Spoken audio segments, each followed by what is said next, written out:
आज पेन्हलू ना यार दिहल लहंगा हमार काहे ललका हो। सुना ना हम पेन्हिले लहंगा जला लका हो मची जला राजा कहलका सही में हम पेन्हिले लहंगा जला लका हो मची जला राजा कहलका हो। हाँ तोहरे जलवा बा।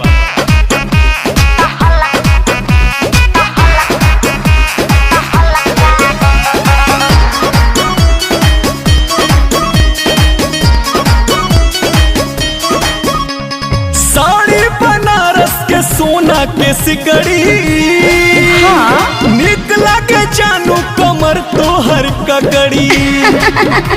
सही में हो। अरे विद्या के सब सुना ना ई तो ही ना हो कहे सारा यूपी बिहार बालन के बढ़बले बाबी बुझला। मस्त लागे मुस्कान मारे लिपस्टिक के जान पिंक हल्का हम पेन्हिले लहंगा जला लका हो मची जला राजा कहलका हो। अच्छा हम पेन्हिले लहंगा जला लका हो मची जला राजा कहलका हो। हरे मार हो जाला हो।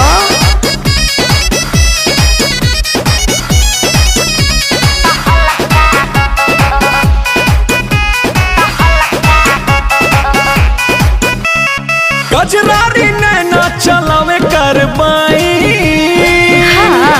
ऊपर वाला गढ़ले गजबे डिजाइन। अरे हो गइल ज्यादा मस्का मत लगावा हटा सटा नया से बिना हटा दूरी कह दी है घर संजय सिंहपुरी डर लगता बदलत बानी मन पीके कॉफी जाए जान तू बचल का सुना ना हम पेन्हिले लहंगा जला लका हो मची जला राजा कहलका हो। हम पेन्हिले लहंगा जला लका हो मची जला राजा कहलका हो। आज पेन्हलू ना यार दिहल लहंगा हमार काहे ललका हो। सुना ना का? हम पेन्हिले लहंगा जला लका हो मची जला राजा कहलका हो। हम पेन्हिले लहंगा जला लका हो मची जला राजा कहलका हो। अरे कितना जगह तो मार हो गई।